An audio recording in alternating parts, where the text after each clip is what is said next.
Thank you. Thank you, everyone. And as we dive into this session, it's an absolute honor to introduce a pioneering leader at the forefront of global technology policy, the Right Honorable Kanishka Narayan MP. Elected as the Member of Parliament for the Vale of Glamorgan, Kanishk has built a stellar reputation across both public and private sectors.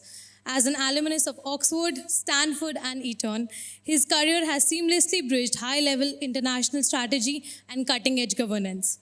Today, he serves in the British government as the Parliamentary Under-Secretary of State for AI and Online Safety at the Department for Science, Innovation and Technology. He is a truly transformative leader who is actively writing the rulebook on how nations can harness artificial intelligence securely, ethically, and prosperously. Please give me a hand of applause for Kanishka Narayan.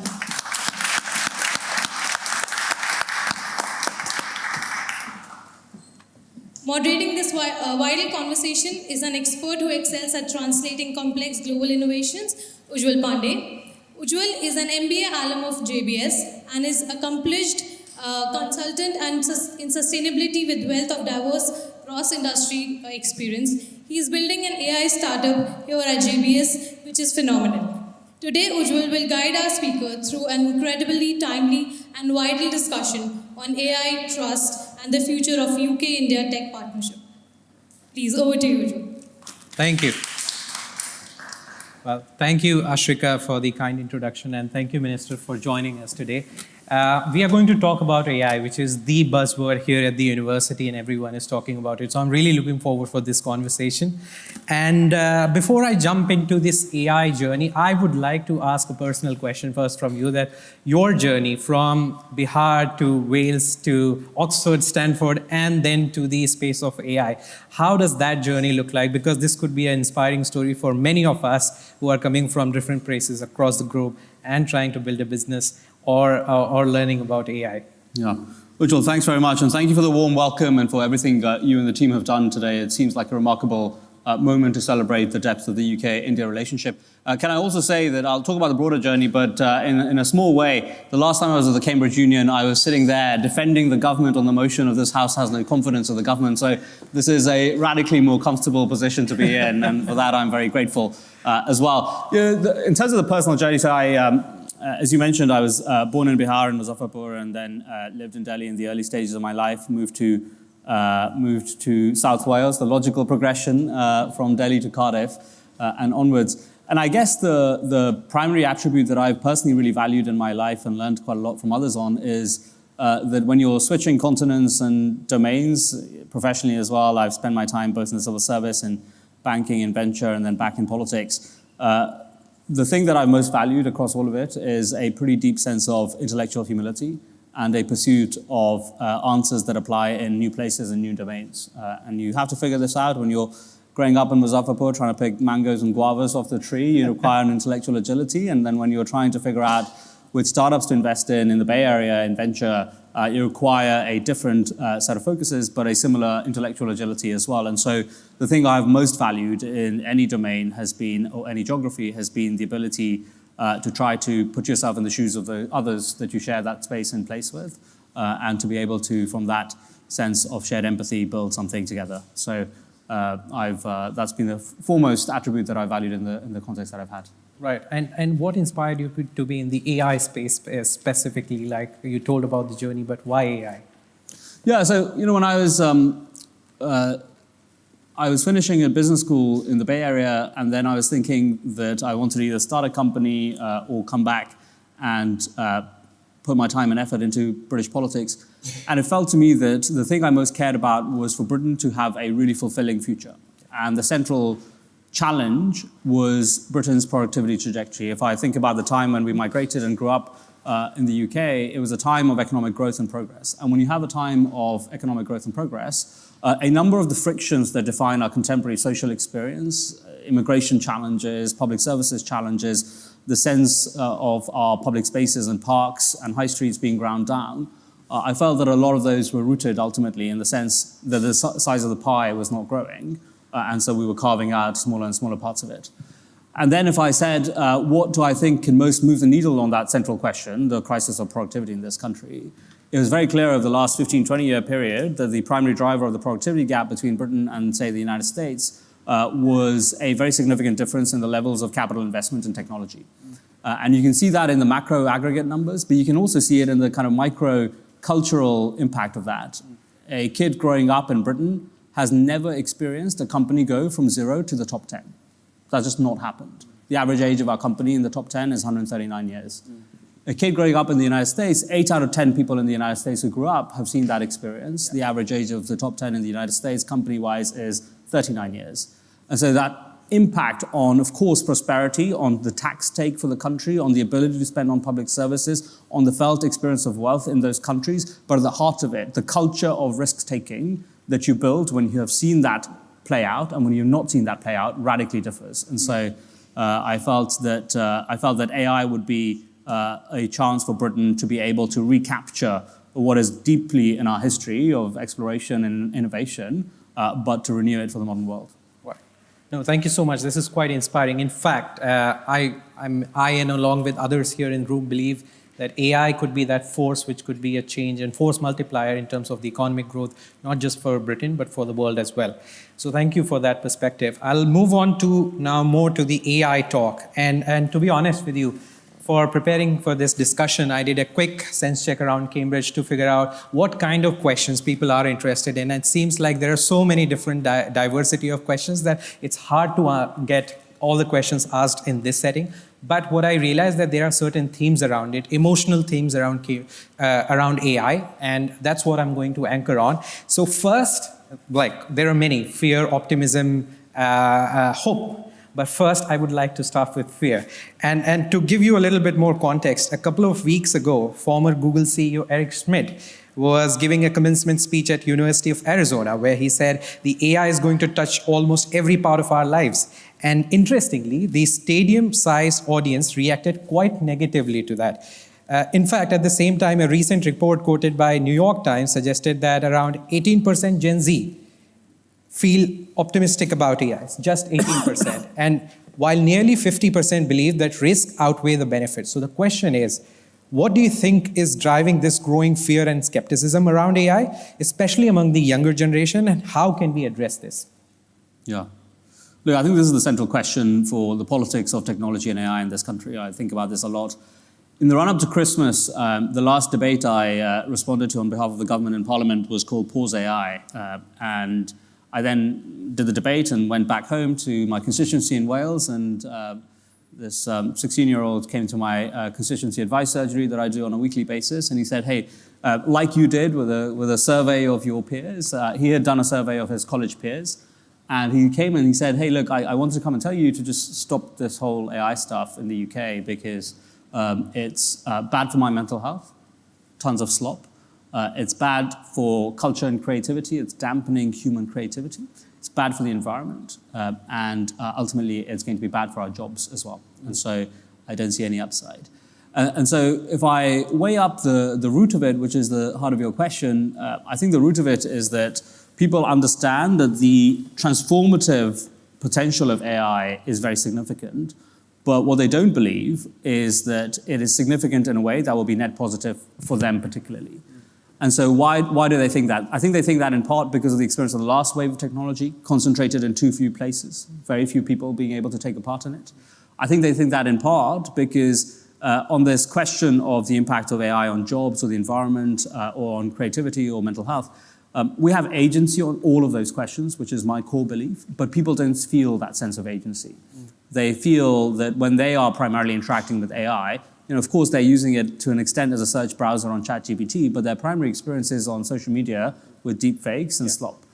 Their primary experience, as they feel it in the consumer experience, is to suppress the distinct contribution of the small artist in their community, because now most of the content you're seeing is AI generated. Right. And so I don't think it's an irrational belief at all. And the task for us is in politics, or those of us who believe in the optimism of technology as a driver of progress and dignity for people, is to be able to say that, yes, there are downsides, to acknowledge that and to talk about them, but to impress ultimately a message of agency which is that when things go wrong at the start of the year, Grok was allowing the nudification of images of women and children. We stood up and looked at the richest man in the world and we said, this is wrong, you've got to stop. We enforced against him, he stopped, and the UK was one of the first places where Twitter or X introduced that fundamental change in product to stop the undignified treatment of women and girls. And so being able to call out the wrong and go in very hard when you do that, so that you can then build trust to be able to find the upside opportunities and convince people of that is really critical. But much more broadly, what we're trying to do in this wave of technology and AI, unlike the last, is to spread the opportunities and the experience of it much more widely across the country, both geographically and socioeconomically. Right.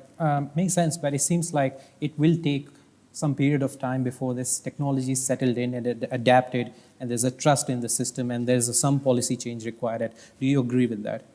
Yeah, I think so. You know, if you just look at historic economic transitions, you normally see a kind of multi-decade gap between the context of invention and the context of adoption, and so it takes time for that to spread across our lives and our organizations. So that's definitely true.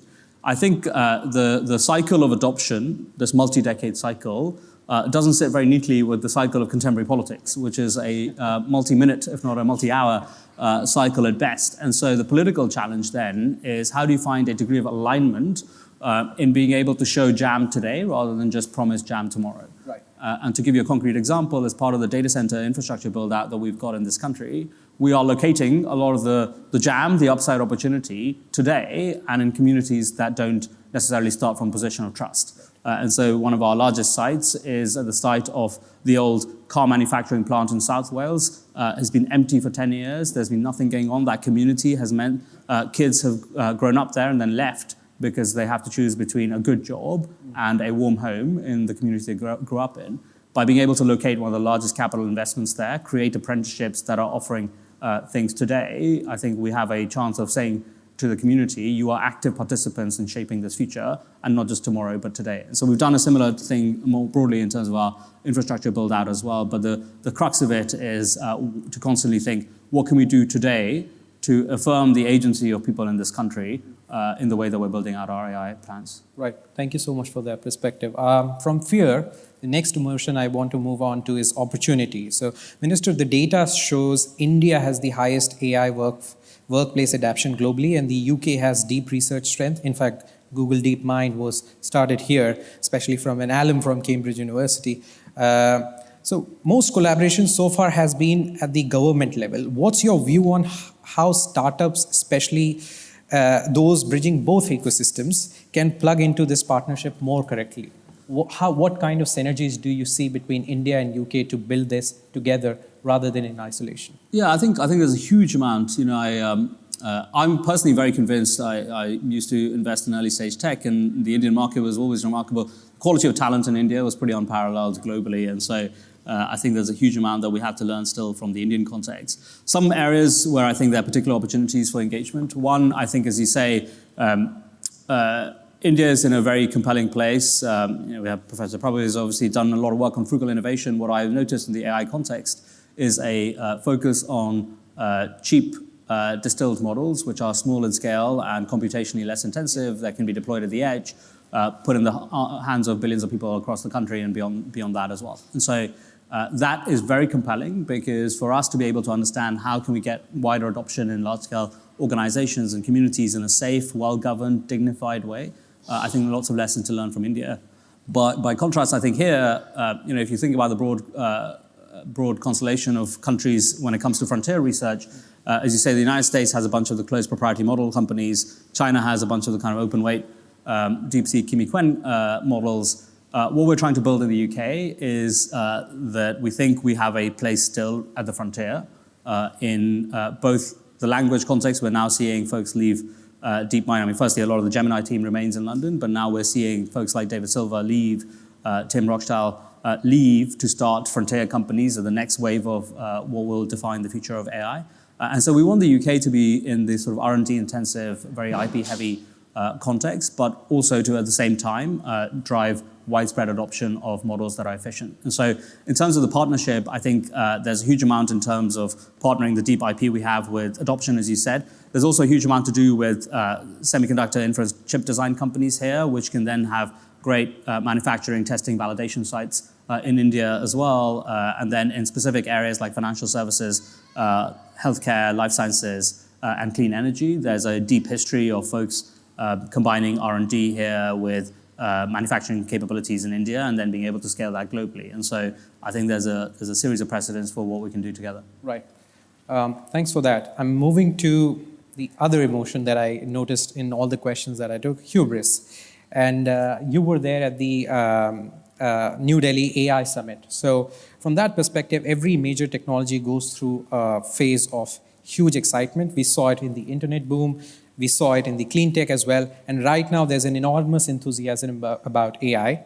And at the New Delhi AI Summit alone, around $250 billion of investments were the investment commitments were announced over a single weekend.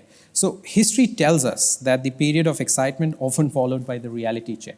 And so my question is, are governments and institutions prepared for that possibility? If expectations don't match reality in short term, do we have a right safeguard and long-term thinking in place, or are we becoming focused on the opportunity that we are not paying enough attention to the risk involved in it? Yeah, so I think a lot of people talk about this idea of an AI bubble. So let me address the sort of financial bubble question and then talk about wider non-financial risks as well. My basic characterization of a bubble is that you have the value of a technology, and then you have the price of the asset class that reflects that technology. And a fundamental delta between the price and the value is, I guess, what I'd broadly call a bubble. And so what is the UK government's response in the context of a delta between the price and value? Well, look, mostly the pricing thing is for financial speculators to figure out whether they're buying the stock at the right price or not. What we are focused on is to ensure that the value curve in the UK goes up as quickly as possible. Because regardless of where the pricing is, broadly speaking, if you think about the dot-com bubble, we had the smartphone revolution straight after that, which has driven huge changes in our consumer experience as well as enterprise productivity. And that has continued regardless of this dislocation between price and value in the context of the dot-com bubble. And so financial markets can think about the pricing thing. What I'm really focused on is how the UK can be at the frontier in capturing the value regardless of price. Now, I say that because I think that is the right focus for us. Of course, there are macroprudential things that you want to do if there's material financial allocation to those stocks in the UK, that you want to make sure that if that goes badly, then consumers and savers in the wider economy are protected in terms of the financial impact. And so we will continue to look at that. The Bank of England has done some work already in thinking about that. But big picture, I think we shouldn't lose sight of the fact that the value curve is moving up here, and Britain needs to make sure that it captures that value curve. And so that's on the financial risk aspect of it. On the non-financial risk thing, I think the biggest thing I've learned in the last couple of years is that the best insurance policy, when a technology moves so quickly as frontier models are doing, is to build deep capability. It is not necessarily to jump to what is the right way of mitigating the risk today, because tomorrow the answer might look different. It is to build the best capability. So one of the things I'm really proud of is that we have built, I think, the only lab in the AI Security Institute in the government here in the UK, which has access pre-deployment to all the frontier labs models. They will come to us and say, you've built great capability, will you benchmark and assess our models? And so as a result of that, we're able to build very early understanding of the capabilities, including the downside risks, and mitigate against them. So in the Mythos context, I think outside of the US, we were the only government in the world to be able to have access to that model well in advance of its public conversation, to assess it, understand the risks, work with the National Cybersecurity Center, protect critical national infrastructure, and then and protect wider assets as well. And so to me, the biggest risk mitigant in the non-financial context is to build very deep capability in the public and regulatory contexts. Oh, thank you for that. I think it's a great perspective to put things in like financial and non-financial perspective. But just a quick follow-up that even if, let's say, something goes wrong with the financial, there will be some impact on the value creation side of it, perhaps temporarily, but there could be some hiccups in between, even if, let's say... Yeah, I think the context in which sort of a significant price correction ends up making a big difference to the kind of value curve is going to probably be in the infrastructure context, because the financing of that is running very hot. And so if you've committed to large-scale capital projects with a long-date view, a lot of the financing might rely on ongoing cash generation on the balance sheets of the companies financing it.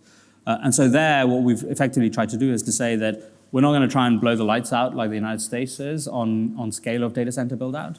But we think we're going to be in a pretty good place. We're kind of in the best place in Europe today, and we want to make sure that we're maintaining that because we think it's an important thing. But we want to do it from a position of responsibility rather than a position of kind of blinded, aggressive pursuit of it. And so, of course, there will continue to be financial impacts, both directly and then, as you say, in terms of wider impacts on the financing of value creation subsequently. But we think, broadly speaking, the financial markets in the UK are in a good regulatory position to be able to withhold them. Thanks. Moving perhaps to my last question, and no conversation about AI is complete without asking a question from AI. So I did a quick prompt with the Claude, and Claude come up with a question. So I'm just going to ask that question from you. So Claude is asking this question, that you are helping shape the UK AI policy at a time when AI is becoming part of everyday work and decision making. What would an AI need to get right before you truly trust it? So basically, AI is asking for a feedback from you. Yeah, I think let me answer this with reference in particular to an agentic deployment, which is the hardest area, right? Like just using kind of, I would trust ChatGPT a bit more easily. I can draw the parameters around it. But what would it take for me to trust deploying an agent? I actually tried to do this. I shouldn't have told my department this, but we got a mini Mac Mini into my parliamentary office a few weeks ago. We built a little agent and anyway played around with it. So to that question, I think the things that would make me comfortable would be as follows: one, a sense of assurance around the contained parameters of its operation. So a sense that if I ask it, hey, you have read-only permission for emails that come from Anna to me, that it sticks to those parameters to an extent. Second, a degree of effectively inductive proof over time by seeing it again and again that it is broadly aligned with the objective function set for it. So if I ask it to do X, that it continually just does X rather than not X. Three, a sense that it is very much restricted to use cases where I don't think it's important to have a human in the loop as well. And so, there might be some administrative functions for which it applies. And so those would be probably some of the core things that I'd look for: a sense of its containment, a sense of its trust in its performance against the outcomes set for it. And then three, a sense of assurance that it's not going to stray beyond areas where I think human-in-the-loop engagement is critical. Right. So, Minister, be rest assured that after this conversation, I'm going to upload this transcript to Claude to learn from all these 3 points that you have mentioned. But yeah, thank you so much for your perspective. That was last question from my side. Now I would want to open it up for the audience. So Ashish here has a question. Thank you, Minister, for this lovely speech. And my question is to you. You see that AI is becoming subscription-based. And we know that Claude and ChatGPT models are burning money. So there would come a time when they would raise the prices. So will it create a divide between the have and the have-nots, like the internet which we saw, and then the data rates came down?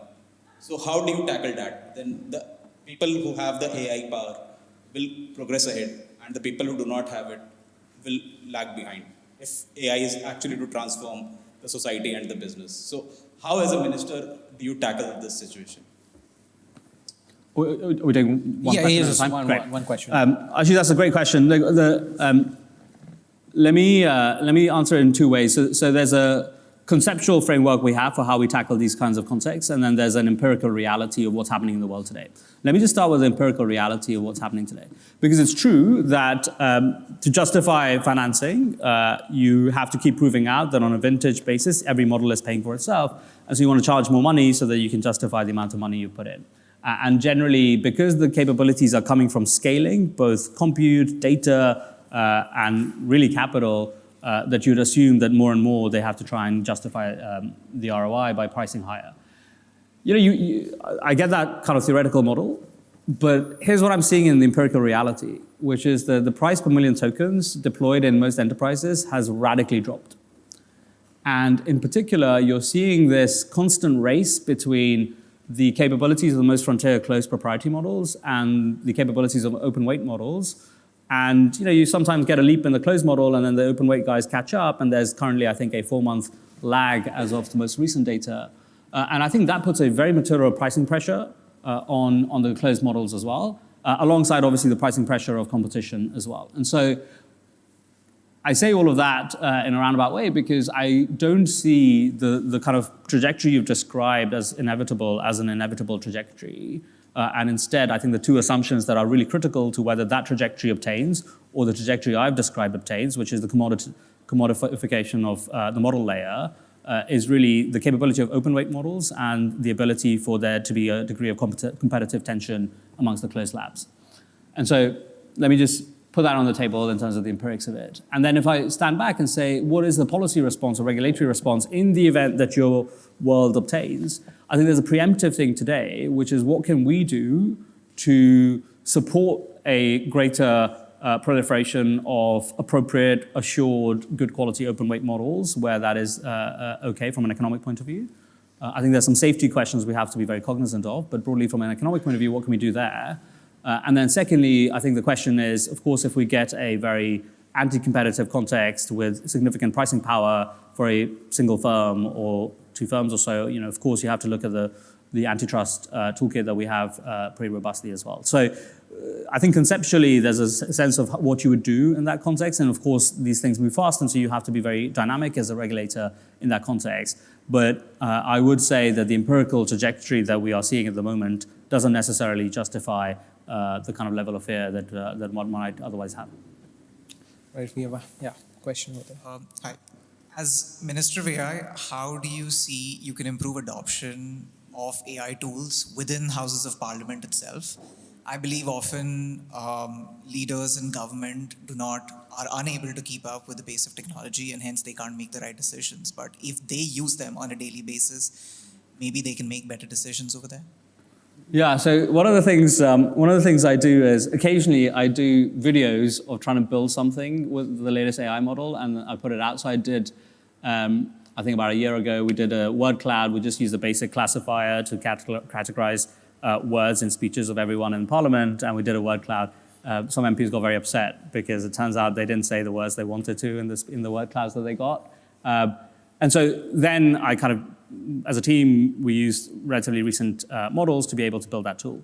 About 5-6 months ago, we built another, just kind of vibe-coded a website to make our announcements at a thing called the AI Moment prior to the budget, using Cursor and Lovable, and trying to test both of them, as well as trying to look at visualization tools as well. And as I said, a couple of weeks ago, we tried to build an agent. I thought of kind of connecting it to my WhatsApp and got very worried about governance and assurance, and so I didn't do it. So all of that to say, I agree with the sentiment you're describing. I'm trying to keep an eye on the tools, and we certainly, in terms of the level of engagement, have a very high level of engagement with both frontier startups, with frontier labs, to be able to understand the capabilities of the moment. And there's a sort of practical, visceral experience that you need to be able to regulate some of these things appropriately, or even think about the policy implications. But there's also a genuine sort of macro assessment and evaluation capability you need to build. And so that's what we've tried to do with the AI Security Institute. We're now doing the same with an AI Economics Institute, which will also use these tools to be able to then understand the likely economic implications, rather than sit back and kind of wait for data to come through with a long lag so that you're behind the curve on regulating it. I think we have time for one last question. So question from, Hi, Minister. What are the top 3 policies currently in motion that business leaders, both in the UK and India, should be looking up to and be excited about, which is coming up, maybe this year or the next year? So let me just do my pitch to Indian startups that want to come to the UK.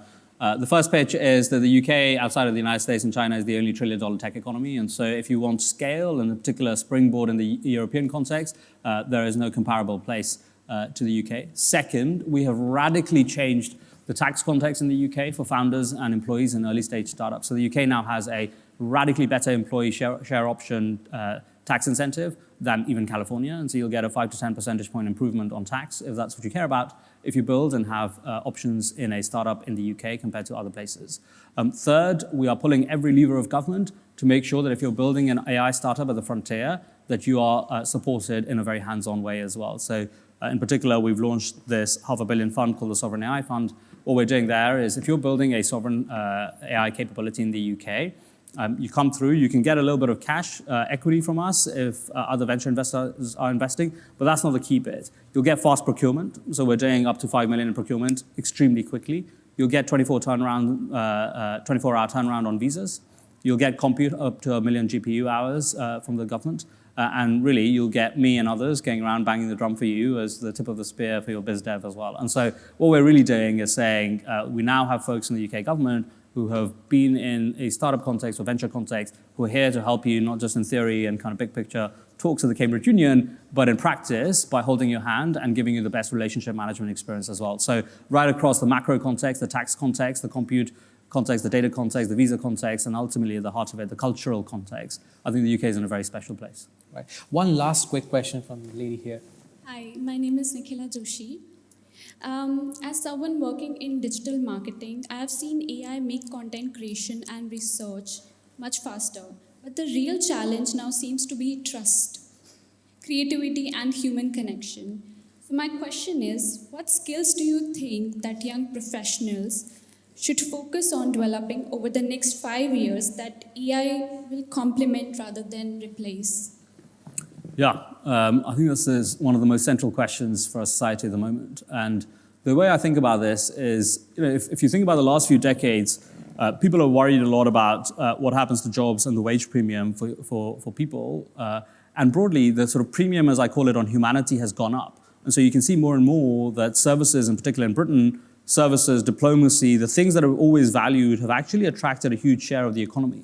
And so what does AI do in that context? I actually think over the long duration, the premium on humanity continues to go up because we end up valuing the things that are distinctly human even more. You can see this in the data around the growth of jobs in coaching and both management coaching, life coaching, kind of support as well. The things that are most distinctly human so far, care, relating to each other, emotion, authenticity of creation, notwithstanding AI generation, these things becoming more and more important. And so one of the things I'm really interested in is the prospect that effectively you have a greater premium on jobs historically that we didn't treat very well and didn't pay sufficiently for, now becoming way more attractive because we pay more and value them more. So to give you a sense, in the short term, the dexterity of humans compared to the dexterity of robots today means that I suspect there's a world in which if you're in a robotics factory context, your pay could go up. We've seen this in some firms in the UK.